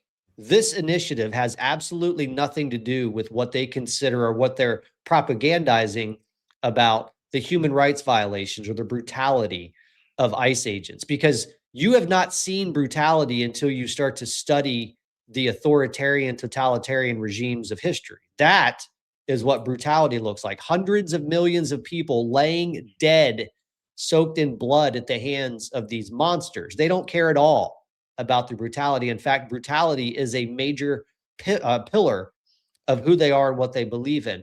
This initiative is designed specifically for one thing, because you have to collapse the capitalist system. You have to destroy it. The only way you can destroy it is through ruining the cultural hegemony of a society. You can only do that by flooding it with brainwashed slop and millions of foreigners who are going to come in and totally remake your culture. And the other piece is you destroy your social safety nets that capitalism funds today. They need a catalyst to be able to make a case for assuming ownership of all of the means of production. You're seeing the exact same thing happen in New York City right now. You're watching Mayor Mondani use this exact same strategy to take over hundreds of billions of dollars in New York City real estate. They are encouraging immigrants to flood into the city. They then use public money to pay for their rent and their housing cost. And then they put caps on the amount that a landlord is allowed to pay. So they squeeze the profit margin so they can't maintain their properties. And then they take their properties so they don't own them anymore. The reason why they want unfettered immigration, they want legalization, and they want citizenship for all these people is so they can do the Cloward and Piven strategy, which is totally overwhelm every aspect of the system to collapse it as fast as they possibly can. And as soon as they collapse it, many of those people will go home because they can't live here anymore. They can't survive here anymore. And then they won't be allowed back in, and you won't be allowed out anymore. So the Amazing Torah says, setting up for the Muslim takeover. While the Islamists are certainly using these people for this, and they've ingrained themselves, I think, at a certain level for this, these three women that you're seeing, or if they are women, I don't have any idea, that you're seeing that are, planning this. I don't know if they haven't thought through this, because they never really think through anything at all. I mean, they were tasked with given the task of coming up with this incredibly complex, policy position. But they actually thought about what happens when the Islamists do take over. I mean, we have a lot of examples that we could refer them to, like Iran, for one, or any of the other, however many Islamist countries that are there, where if these women thought they were going to be able to walk outside without head coverings or without male escorts and without getting stoned, they're in for a rude awakening. These people just don't ever think about what happens next after I do this. Yep. SK, you sent this to us earlier today, and I think this is a really good place just to kind of show this real quick. So I think the point, I'm sorry, you're going to say something, SK? Yeah, I was going to say this was on X somewhere, and I went to find where it was from, and that's why I sent you guys the Wikipedia, because that's where it lists all of the caucuses. This person just took the logos and put them together. Well, the reason I brought this up is because Nam just basically was just explaining this unholy alliance between the Islamist and the communist. And make no mistake, the communists are not smart enough to realize that if and when they are successful, the Islamists will slaughter them. No. The communists think that the Islamists are just going to join their merry utopian society and are going to live in they don't want any of this. In a sex-raged orgy society, which is basically what most of these people want. They don't realize that the same thing is going to happen to them that happened to them in the Iranian Revolution. They are going to be genocided by the people that they thought were going to be their comrades. But to them, the reason the Islamists are so powerful and so important is because they make up part of the big tent, and they have to have a big tent in order to develop enough political power and momentum in order to seize the power they need to implement this stuff. So SK, do you have any background on what this is, the inside the DSA, the different caucuses? Because basically what this is showing you. Factions. Yeah, this is the different factions inside the DSA. So what the hell is that number 7? Libertarian Socialist Caucus? What the hell is that? Yeah. Well, I mean, if you ever wondered about the libertarians, remember they were all for open borders and all of that. But what this is on that Wikipedia link that I sent. But I think it's important. You know, I see a lot of people in the comments talking about, opening the door for the Islamist takeover. I think it's really important to go read the article that Data Republican posted today. I can't remember the name of the outlet that published it. I don't remember off the top of my head. But it is really good. But also, this is why she's always talking about the United States and how we used to have the standards. We used to have, you used to have to give a declaration of faith. You used to have to be in order to take office, you had to give a declaration of faith. There were several states that required you to be of a certain faith in order to take office when you were elected to office. And when our country got away from our values, because they've used the Constitution in a way that they really don't protect religious liberties and they don't allow states and cities to, have religious standards and morals anymore. But they've kind of made it to where, again, this is where the interfaith part of all of this comes in as well. They've made it to where the Christians and the people of faith have to step back, and they're just allowing these other people to do as they please. It's like it's being used to benefit all of these other people that are pushing actual evil onto our country. And our founding fathers talked about all of this. No one was ever compelled. You were never forced to be a part of a religion. We were never going to have a national religion, but that didn't mean that this country wasn't founded on Christian values and Christianity. That's right. And I'm gonna even hedge a little bit and say not just Christian values, but Christianity. I mean, go back and look at the founding documents and the conversations that they were having. It is very clear that this country was born out of providence, out of a covenant with God, that we were going to continue to be a certain thing. And because that covenant exists today, it doesn't really matter how bad we screw it up, because a covenant effectively says, from God's part, I made my promise and I'm going to damn well keep it. That's God's part. He's going to keep his promise, regardless of how stupid we can be. But nonetheless, let's switch gears. I know, SK, you had talked a lot about what's going on with Cuba. Tell us what's happening in Cuba, because it seems like there's a bit of a microscope being put on Cuba. And there's a couple of articles that came out today. Nam, do you want to pull up that Zero Hedge article real quick? See if we can get that on the screen. Says the radicalization pipeline. Yeah, and it's weird because the longer we talk about this stuff, we keep seeing the same name pop up all the time. Ermia Fanian and all of her buddies going over to Cuba. Hassan Almost Piker. like I told you guys that Charlie's death would not be in vain, that it was going to open everything up and everyone was going to be able to see the big picture, and all of the corruption and everything that was going on was going to be exposed because of this. And it's literally happening in real time. That's right. Yeah. I would just click. I would just click on the article. link and I would just read the article. We can just go through the article because they even have, look right here, list of member organizations of the national. Hold on. I gotta change. Hold on. I gotta change the view real quick because it opened it up in a new tab. Give me 1 sec. Hold on. I'm coming. Oh, sorry. Zero Hedge on you. Yeah, that's right.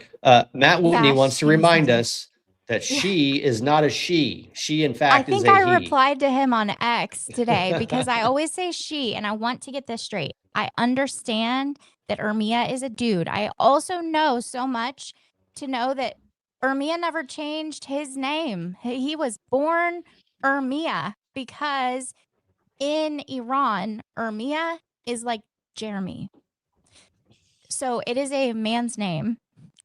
But because it sounds kind of feminine in the United States, he didn't change his name. He just still goes by Ermia. But when you read hundreds and hundreds and hundreds and hundreds of articles and only one, and it's in 2018, says he it makes it difficult to change your language because everything I've read says she. Mhm. And so in my head, when I'm seeing the words as I'm saying it, I That's just the see whole she. point of conditioning. That's the whole point of why they do the name thing. And my pronouns are she, he.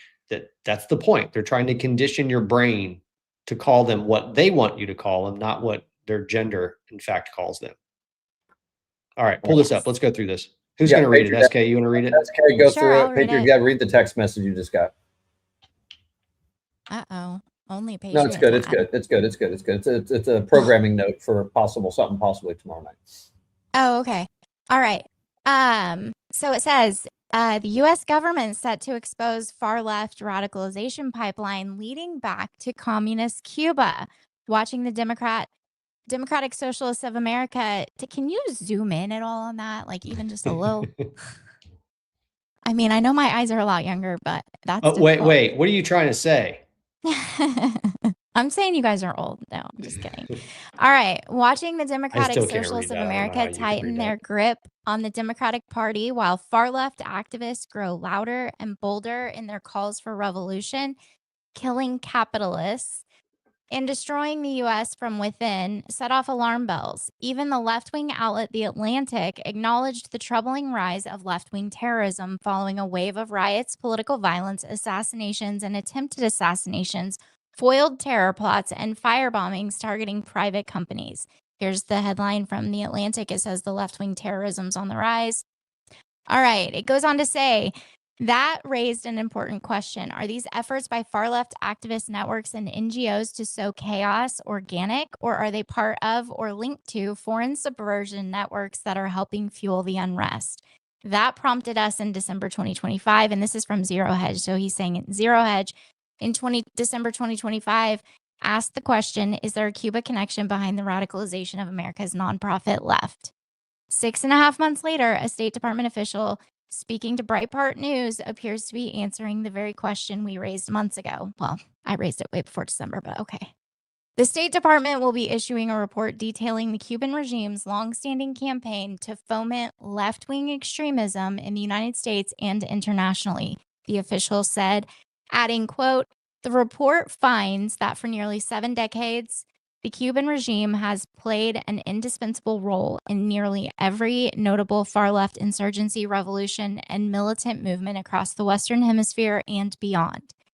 At the time we raised the question, we explained that the National Network on Cuba is a deliberately loose coalition linking 77 activist organizations, NGOs, and political campaigns while minimizing legal exposure and obscuring clear command structures. I can speak, I promise. The network was also linked to the now sanctioned Cuban organization known as the Cuban Institute of Friendship with the Peoples, or ICAP. ICAP is a Castro-era organization used to spread Marxist ideology abroad. Think of the NNOC as a potential pathway through which the foreign subversion operations could infiltrate U.S. NGOs with ICAP sitting at the center. Notice that the DSA is listed as a member organization of NNOC. Yeah, so is Armed Queers SLC and PSL and Code Pink and Answer Coalition and Pastors for Peace and the National Lawyers Guild. Yeah, basically anyone that you've seen at protests, especially where Antifa is, they're involved. ICAP functions as the intake valve, political cover for intelligence operations designed to cultivate long-term assets rather than short-term spies. So I don't know if you have these graphics that you screenshotted or not, but they're great graphics. They did a great job on the graphics. The DSA is also a stated partner of the sanctioned ICAP. And then here you have photos of one of their trips to Cuba. It says, we return more determined than ever to end the cruel U.S. blockade and stand with the Cuban people as they fight to build a brighter future for their country. Special thanks to our partners at Cuba, whatever that says, and whatever that one is, for helping make this delegation possible. Should only now make sense why DSA leaders are promoting destroying America from within, and the way to do it appears to be through subversion networks empowering overeducated, useful, liberal idiots, which we've been telling you from day one of this podcast. And here's Canary Mission with a video from DSA. And by the way, this article wasn't published until well after I sent this to you, these videos to you, Patriot Dad, the whole meetings. I didn't even know about this article yet. The most important thing we can do is take that American empire down from within, is what she says on one of those meetings that we were just looking at. DSA members make it clear what their goal is, destroying America. And then there's another one that talks about some of the people in the Marxist revolutionaries hiding behind personal ideologies to justify their First Amendment expressions of the right to promote the insurrection of the Constitutional Republic of the United States of America. And there's more people from those meetings. They talk about hitting the kill switch. And I mean, it's crazy. Just days ago, independent Cuban news outlet AD in Cuba revealed that a U.S.-based Cuba Solidarity Coalition was giving orders to their far-left revolutionaries embedded within the U.S. to prepare rapid response protests at U.S. federal buildings, military bases, recruitment centers, and ICE facilities in the event of a military confrontation between the U.S. military and the communist regime in Havana. As we've seen before, these protests tend to turn into riots, especially at ICE facilities. And then here's some more posts from the AD in Cuba. And then it says on Monday, Zero Hedge posted this about the Cox Media heir turned communist financier was arrested in Spain and faces extradition to the U.S. And then there are several other articles that you can look at that are linked in here. No, I'm okay. It's because I drank carbonation. Sorry. I drank carbonation and I'm trying really hard not to like burp or hiccup while I'm trying to read that out loud. I'm good. I promise, GR Patriot. So basically what we're finding out here is that all of the networks that you've been uncovering are now starting to really make it the limelight. And you've been telling us for months that the right people are looking at these things and are looking at these people. Hassan Piker, as you guys know, has been on his streams basically complaining because he says that he's screwed. It's over for him, that the Trump administration is coming for him. So make no mistake, folks, the Trump administration is on it. Why do you think Donald Trump has already started talking about going to Cuba next? Why do you think that is? It's not just because he wants to turn Cuba into the next Las Vegas. No, that's not why. It's because, well, think about what happened in Venezuela, right? In order for the Trump doctrine, the Donroe doctrine, to take effect, where we are in control of the Western Hemisphere, then that means you have to root out the networks of radicalization that threaten the sovereignty of this country. Venezuela was the primary source of that. And now that Venezuela has been taken out, at least to a level where Donald Trump feels like they can at least cooperate with us, now the next target's going to have to be Cuba. And I'm sorry, folks, but that's what the implementation of an American system looks like. Well, there's no sorry here. I'm sorry to be said, because a communist country, another country, is actually meddling in our politics and our government. They have long-standing spies here. I mean, they have people that that one chick, I can't remember her name, but son of a gun, she's high up in Mamdani's administration. What the heck was her name? When I closed it already. No. So it was white chick, one of the white chicks there. That was it. One of those videos that we didn't play that was in there, that was linked in there. Frederick, yeah. Or something like well, that. let's pull her up if you want. So the DSA militants, there's the DSA militant one. Is that what you're talking about? No. It's another one. Don't worry. Okay. Anyway, one of them that was in that Zero Hedge article. It was the single video where it said you could have opened it in X. We could have hit play. She's high up in Mamdani's administration. At the very least, we're talking FARA violations. At the absolute very least, at the absolute worst, I don't think you get into treason. But what they're doing is seditious.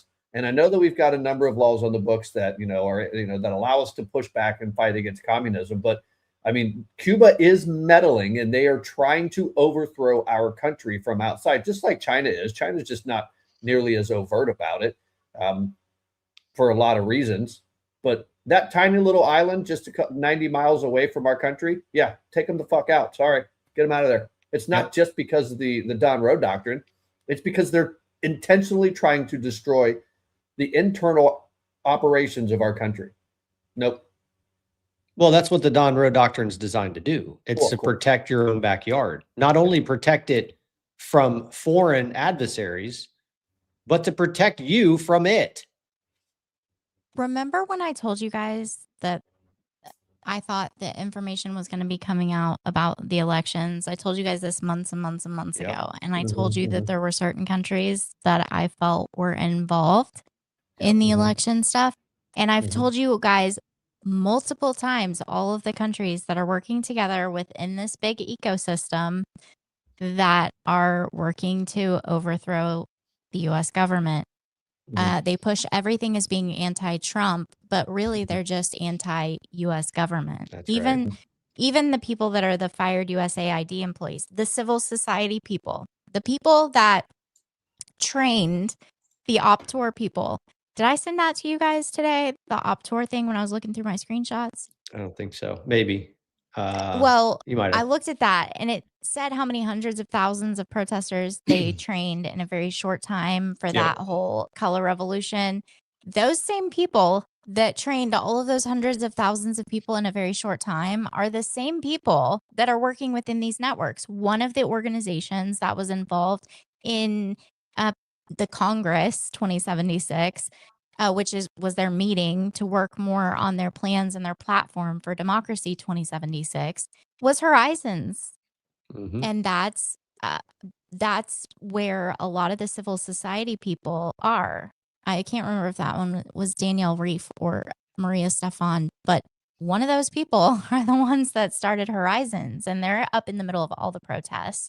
They're training protesters. They're doing all this. These are the people that in those videos that we've played and posted all over X, where they talk about being excited to use the democracy grading tools that they developed in the United States, because when they worked for the federal government, they were never allowed to use these democracy grading tools in the United States. And now they can, and they have been. You can go directly to their website and you can see how they're grading the democracy.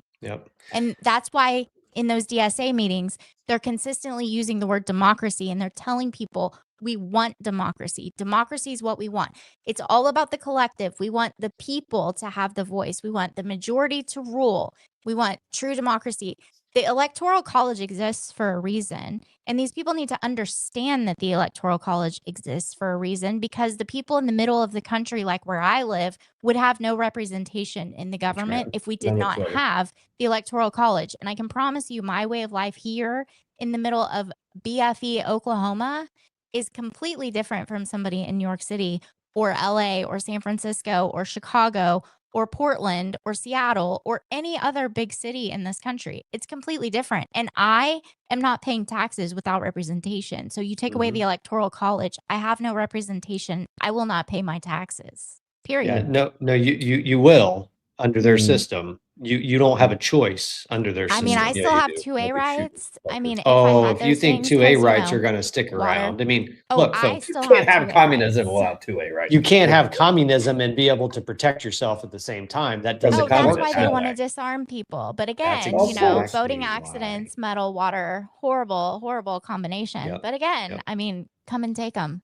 There ya. We've That's trained right. for this our whole entire lives. I think Been that's waiting for this moment. that is the one thing that, well, I don't want to say it's the thing they haven't thought about, because I guarantee you they think about it often. Like, how exactly do we get to a place where we can get around the American people's desire to want to defend themselves, to protect themselves, the God-given right of self-defense? And the way that they do that, and they've tried for a century or more, is to break that hegemony that the American people have developed, that culture that we are a country of self-defense, of individual rights and individual liberties. They've been trying to brainwash people away from that for years, and it just has not worked. And I'm convinced the reason why they are so open in this workers deserve more proposal of a in-your-face attack on the Constitution of the United States. Folks, you understand that if they plan to abolish the Senate,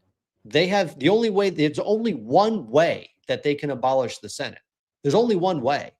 You can't even abolish the Senate through a constitutional amendment. It's not possible, because when the framers were developing the Constitution, they specifically wrote in the Constitution that every state shall not be deprived of their suffrage, meaning every state in the Union has a constitutional right to representation in the federal government, and their representation in the federal government is through the Senate. So even if they had enough support to push through a constitutional amendment and were able to somehow get 2/3 of the states and 2/3 of the House and the Senate to vote for it, that's still not enough, because Article 5 of the Constitution specifically says that every state has a constitutional right to its own representation.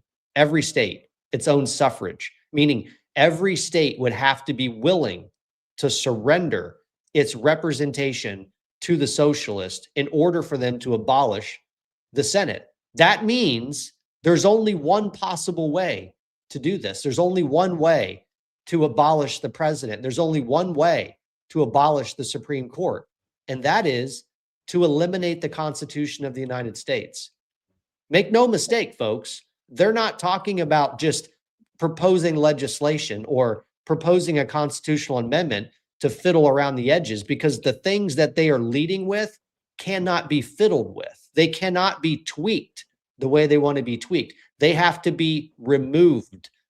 And SK, I'm sorry to say it, but if they're successful in removing the Senate, you don't have a Second Amendment right anymore. It's gone. I mean, they can try to come and take them, Patriot Dad. You just going to hand them over? No. I don't have Well, any. I don't know what you're talking about, first of all. I Well, live in a state where there clear about is no anything. Let's- And they were stolen, they were lost, and I sold them. I don't have any. What are you talking about? Well, you owe taxes on the sale of those guns. Sure.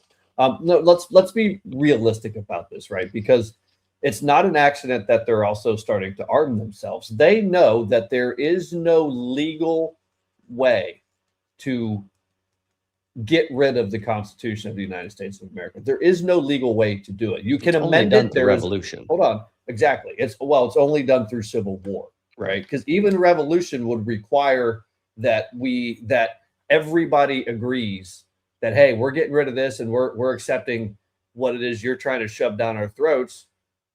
The only way you do it is through civil war. There is no legal mechanism to do anything that they're trying to do. They can tinker around the edges with some of their social safety net bullshit, like you're seeing happening in over there in New York City and elsewhere. But there is no legal way to get rid of the Senate, get rid of the presidency, or get rid of the Supreme Court.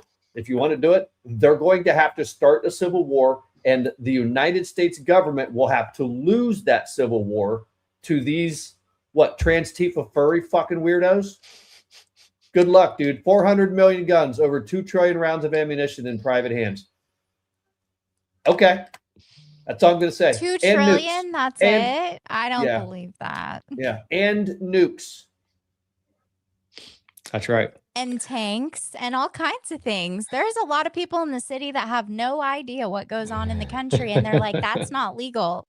Yeah, it is. You have no idea what people in the country have. That's funny. Mhm. That's funny. Mhm. All right. You guys are literally, so you little trans Tifa furry fucks are just now learning how to shoot. Meanwhile, we've got 400 million guns hidden around this country somewhere. What do you have, like 30 total? Get out of here. Seriously, get out of here. That's right. But listen, that's part of their plan. The reason when I was going through my screenshots earlier, I was searching the word train because I remembered seeing some Reddit posts when I was in all of the stuff, all the protest groups, their discords, remember all of that? I remember a Reddit thread where it was, no, this was before the protest groups. This was back in September. When I got the treadmill and I was working and walking on the treadmill that one time. That one, did you say that one time? I did. I think it might have been twice. I have a Because I treadmill can't in my read and walk garage. at the same time. It makes me nauseous. I I was got like, one oh, of I those can little stand walking up. treadmills in my garage that my wife had to have. And you know how many times That's what that I thing has did. been used? Well, you guys are the ones that told me. You made fun of me. You One said it's time. going to have clothes hanging on it. It doesn't have clothes hanging on it, Okay, but one the time. desk has some stuff on top of it Uh-huh. because I put the computer up on the desk and I start reading something and getting into something and walking at the same time. But then I start getting nauseous because I can't like walk and read. I'm like bouncing around. That's weird. That's why you listen to things and read and walk.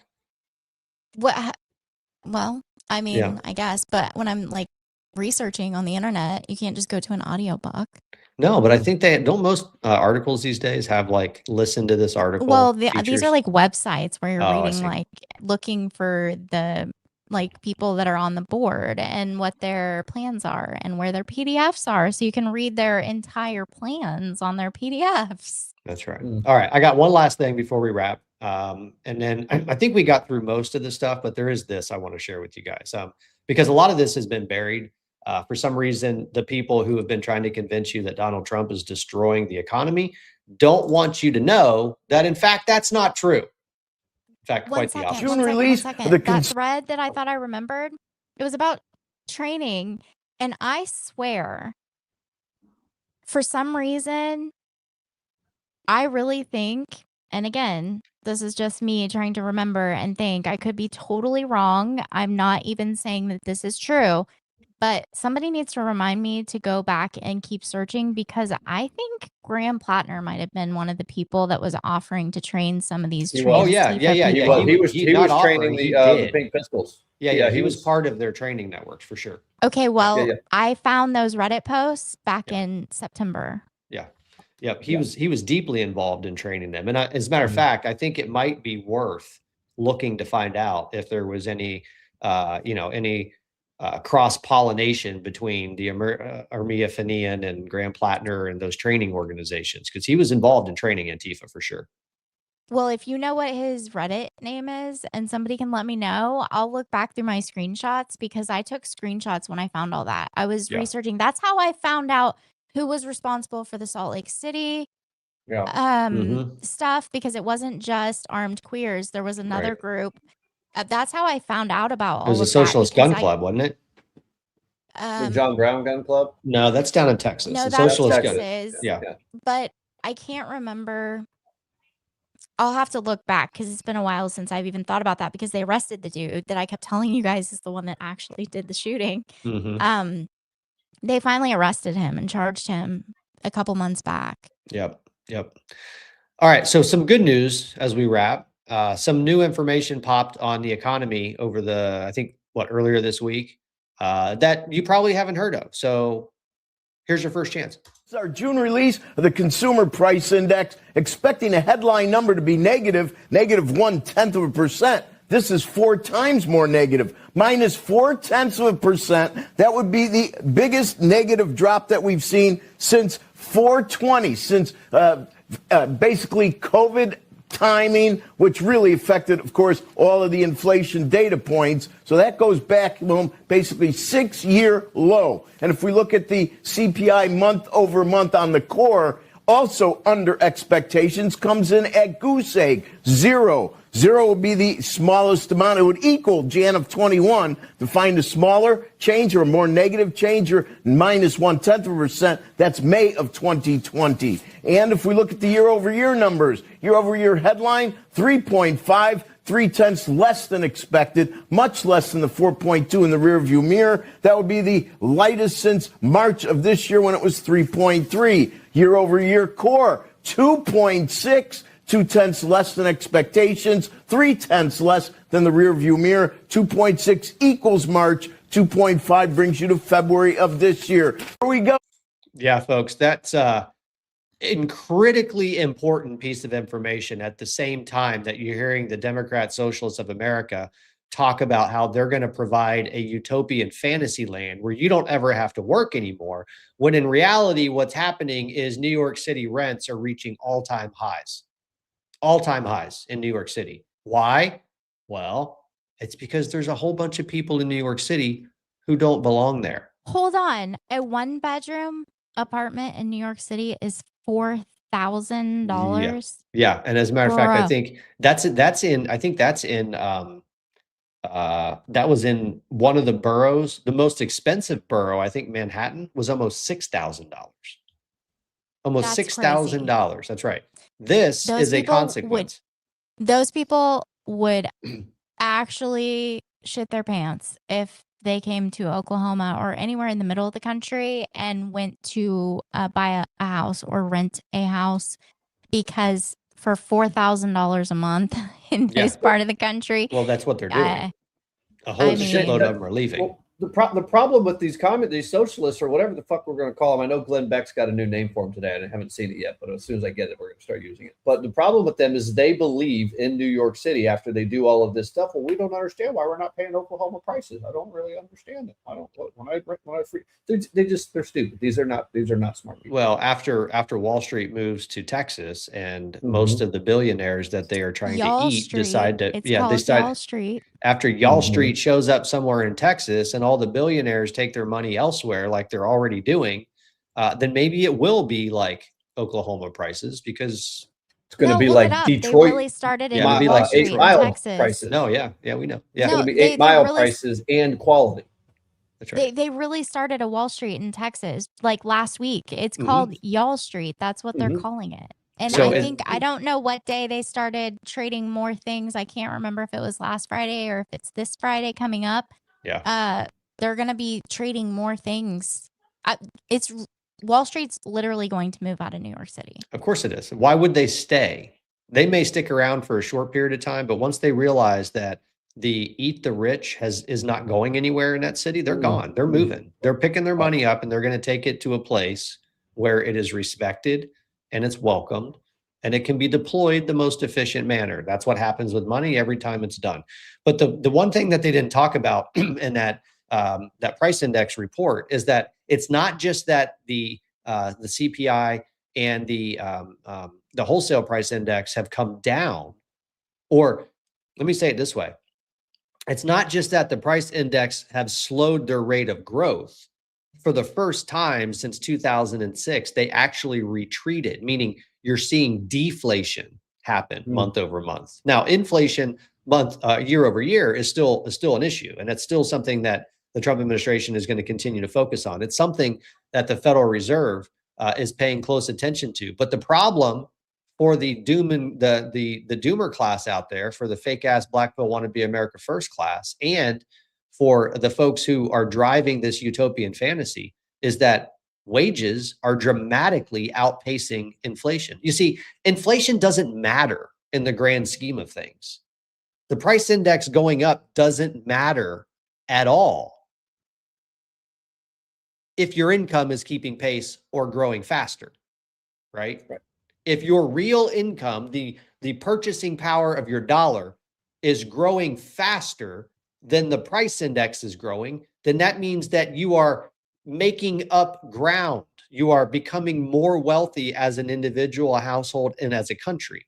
And what you saw happen month over month, where the price index fell 0.4 of a point, the wages actually increased 0.4 of a point. So we saw an almost 1% delta between prices and wages, meaning the Trump economy is producing, even with all of the headwinds and all of the attempts to try to slow down this economy, wages are increasing significantly faster than prices are right now. And that may be one of the reasons why, when polling is being done today, they are still finding that people just don't particularly like communism. They don't trust socialism. They don't care about any of that stuff. And I thought I had a graphic in here. Maybe I didn't put it. Can I but just add real quick? I just really quick thought it Yeah. would be a good idea to look up Y'all Street. The AI overview says Y'all Street is the nickname for the rapidly expanding financial corridor in Dallas, Texas. The region has become a major financial powerhouse, boasting over 386,000 financial services professionals and hosting massive corporate hubs for firms like Goldman Sachs, JP Morgan, and Charles Schwab. The emergence of the district has grown so prominent that it's even sparked its own localized stock market initiatives to rival Wall Street. The Texas Stock Exchange recently rolled out to begin test trading with native corporate listings expected in the fall, marking the first major stock exchange built and based in the state. Financial giants are pouring resources into the region, with Goldman Sachs building an 800,000 square foot campus in Victory Park to host thousands of staff. Mm-hmm. I Yeah. mean, you guys, Money's Wall moving. Street's literally going to move. I Yeah. was always joking, were they going to move when Mamdani was running for office? And I said, if they elect this socialist, where's Wall Street going to move? Because anyone with any sort of capital is going to get the hell out. They're going to Yep. sell everything they have and they're going to get out. That's right. And Wall Street will move. And I was like, is it going to be Florida or is it going to be Texas? And I kept saying, I think it's going to be Texas. Everybody said, nah, it'll be Florida. You guys, it's going to be Texas. I'm telling you right now. There almost isn't any room for people in Florida anymore. Florida's full. I mean, Florida and it's not as big. It's, Yeah. I mean, Florida There's is. plenty of room in Texas. Yeah. All right. Last thing I want to show you before we wrap. And Nam, I was hoping maybe we could play the Communist Buffer again, even though it has the 30-second countdown, just because that song is so damn good and I want to hear it again. I came across this today, and I think it's worth sharing as we wrap. So, New Echelon Insight poll out: net favorability. Capitalism, despite the attempts to propagandize and brainwash you into believing that it is the most evil system on the planet, despite its fact that it's the only system that lifts anybody out of poverty, still has a +20 favorability. The Free Palestine movement, -14. DSA, -21. Socialism, -29. Communism, -73. So our task, folks, as a panel and as a chat, is to get people to understand that socialism and DSA and the Free Palestine movement are all the same thing. They're all communism. All. The only reason why they even use the term socialism is because they've done the same polling and they recognize that communism is hated even more than socialism. But once people realize that the DSA are in fact communists, then maybe that number gets even worse. That's our job between now and the midterms. That's our goal. And I will say it every damn day, just like we said with this whole IMIP stuff, with this whole entire color revolution ecosystem. We've told you, regardless of what they say about capitalism, it's abundance agenda, abundance economy. It's all of those things, including the people that are saying that they are breaking off. Remember the whole welcome party and the Democrats that stood up and said, we don't support the DSA. We are moderate Democrats and we love capitalism. And they rolled out the welcome party. I told you guys about that. These people are all involved in that as well. The abundance agenda, the abundance economy people were speaking at their welcome fest. Yep. Like literally, it's the abundance agenda. It's all part of this. I've told you about all the different arms. That's one of the arms. And they're saying it's capitalism. It's not. Nope. It is not at all capitalism. Nope. It is straight up communism, folks. All right. So as we announced earlier, we will not be doing a show on Friday. However, while you guys were listening in the chat, Nam, SK, and I were on the back channels, the bat phone here with the production team, and it sounds like they're probably gonna pull up a show tomorrow night so that they can live stream Donald Trump's speech, which will be super cool. I won't be there. Doesn't sound like Nam will be there. SK, you're welcome to join. We'll see. If I am home and available, I will definitely hop on. If I'm not home, maybe I'll hop in the chat. Yep. I will not be there. I may be listening, but I will not be there. I have a honeydew list about a mile long that has to be done before our company gets here this weekend, and that's non-negotiable. So, but we will open up the live stream. We will obviously allow the production team to have fun and pull that together. So look for some details on the PS Pod X account. I'm sure the fellas will probably send some promotion stuff out as well. But if they're going to pull up a show to live stream the speech, you might as well join them here. No show on Friday. We collectively will see you on Monday. You just took me now. Oh, no, don't forget to like, share, type replay if you're watching the replay, do all the algorithm things. You know what to do. You need me to put it back up or you got it? I've got you. All right, here we go. 100 million ghosts and they're starting to shout. Iron Hold on, we got to start this over. There we go. There we go. Start it over. All right. See you later, folks.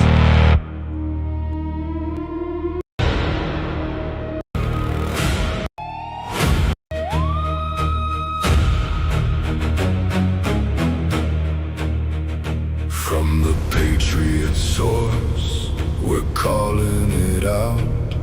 100 million ghosts and they're starting to shout. Iron curtain rusted, every promise gone cold. We won't trade our freedom for a lie dressed in gold. They tried it here, they tried it there. Same old chains, same cold despair.